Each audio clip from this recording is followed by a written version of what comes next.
You. This video is sponsored by Squarespace. Hello, welcome back to the craft of the black magic. Last video, I made this section of tower, and now it's time to make it more bigger. I could go up, I could go down. The lower section is gonna be a lot more work than the top, so I think I'm gonna work on that first. I wanna go wider, but I also want to take the shape and make it a little rounder. This level is all octagons, and I think I wanna make the lower section what the hell is it called? Hold on, don't laugh. You don't know what this is called either. A hexadecagon, which is a 16-sided shape. Those angles being a little bit wider are gonna make the bottom part seem more round, and it just seems to make sense to me that it would be a double the amount of sides. It would complement it well. I don't know, that's the plan. I did a little bit of math, looked up the open angle of what was it called again?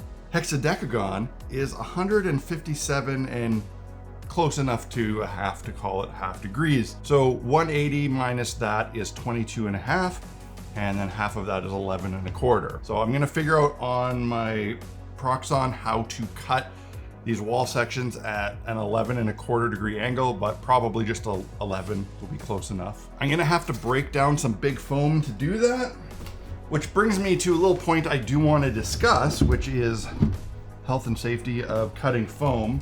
You might hear a lot of background noise right now. The reason for that is that I currently have a HEPA air purifier on full blast right there. I have a 300 CFM exhaust fan right over there pulling air out of this room.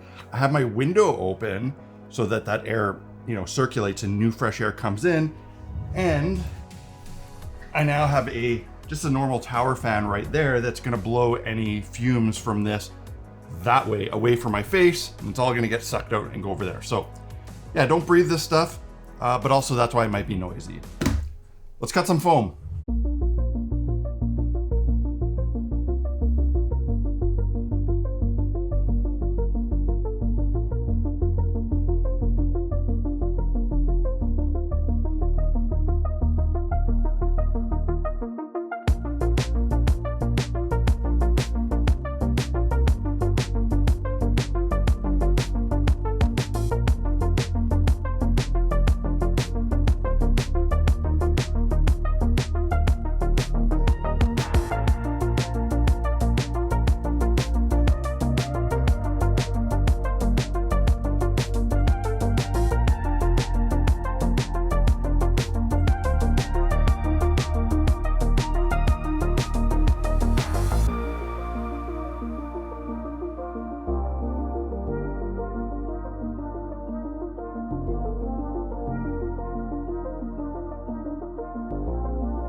Okay,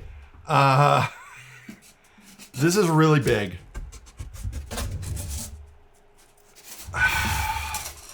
This is very large. I don't think I want to go any wider.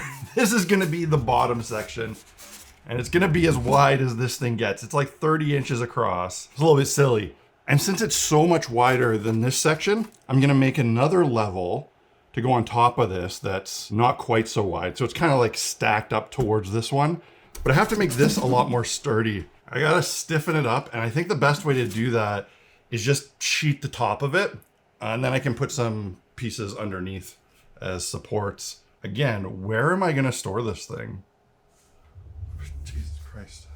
I've recently switched my main website, blackmagiccraft.ca, over to Squarespace. I had such a good experience that I paid to transfer my other domain and website, idolsoftorment.com, to Squarespace as well, since features like video integration were so much better there versus the previous host I was using. Their system has tons of customizable templates to start with, and you can get really creative with your design using their simple drag and drop system for adding and placing various assets to your page. While designing your site for desktop browsers, Squarespace will automatically create a mobile-friendly version for you that you can also customize if needed. You can easily set up an online store, which is another reason I transferred both of my websites to Squarespace. So if you'd maybe like to share your own hobby work with others, create a gallery, a store, even an online digital course, Squarespace can get you sorted with very little effort.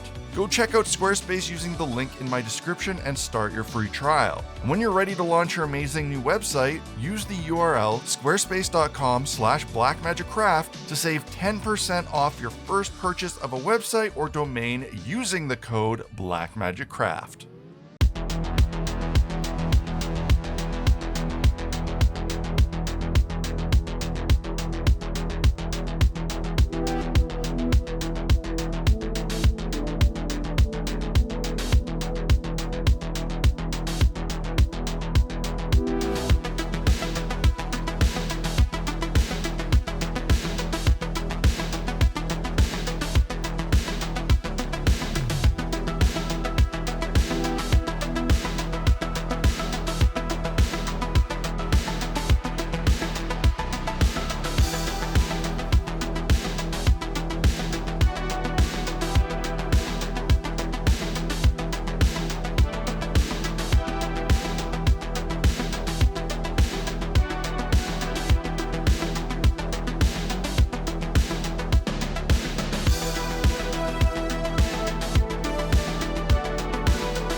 This thing is getting quite large.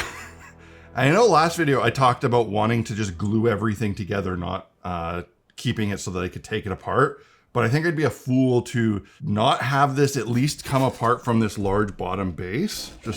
I'm gonna cut a bunch of angled pieces and wrap it, but not glue it to this tower piece. And essentially it'll just give me a place to drop it in and lock it in. And it will create one more platform on which to place minis.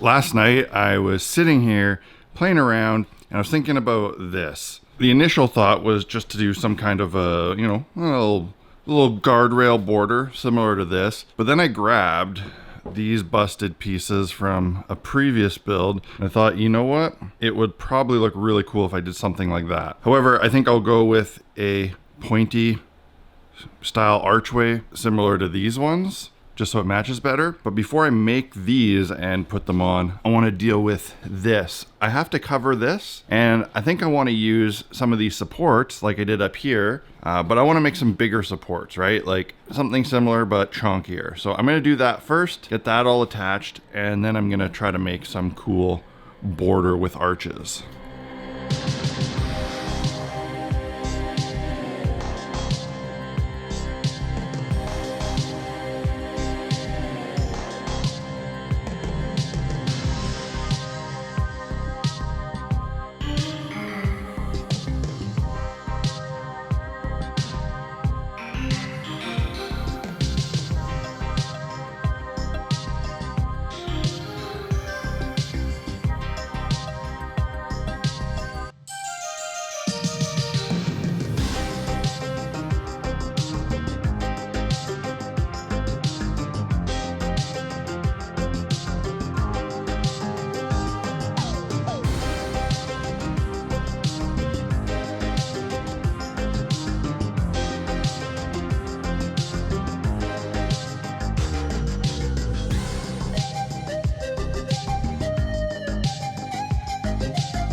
I thought I'd be a little bit further along after the last couple of days of work, but this bottom is proving to be much more time consuming than the midsection, just because it's bigger. And I guess because I don't have a clear plan of what I'm doing, so I'm spending a lot of time just, you know, what do I want to do? But it is starting to take shape.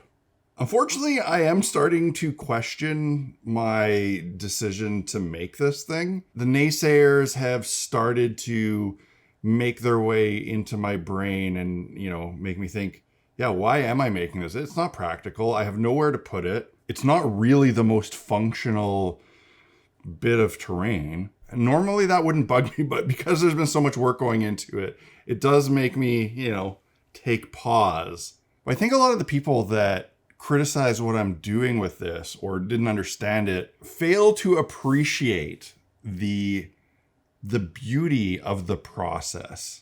I personally don't build things or create things because I need them. I create because I want to create and I want to build, and then I will find reasons to need those creations. And I know this isn't for everyone, but I just really like doing it. I like figuring stuff out and, I don't know, getting lost in construction and imagination. The difference with this project is that afterwards I am going to be left with one behemoth of a thought exercise. If I had more space, I would not even remotely be concerned about what I'm doing with my time with this. I would be perfectly content for it just to be a bit of decoration, put some minis on it, and maybe play 1 or 2 games on it in my lifetime. But I don't have a place to put it. So I don't know, maybe some game store will want to reach out and buy it for their store for decoration. I don't know. So we'll see. I don't know. I'm just having a good time making it. How am I going to paint this? I'm going to have to buy like an electric paint sprayer. Oh man. What am I doing? I don't know. No, I do know what I'm doing. I'm just making, and it's important to make things. And I enjoy sharing what I make with the world, with you guys. We're not stopping yet. This ain't over. I hope you are enjoying this series because there's at least a couple more videos to wrap it up. Please hit the like button, share it. Let me know your thoughts in the comment section. So between now and the next time, give me some ideas. What are we doing with this thing? It would be one hell of a miniature display. Could hold a lot of minis. See you next time.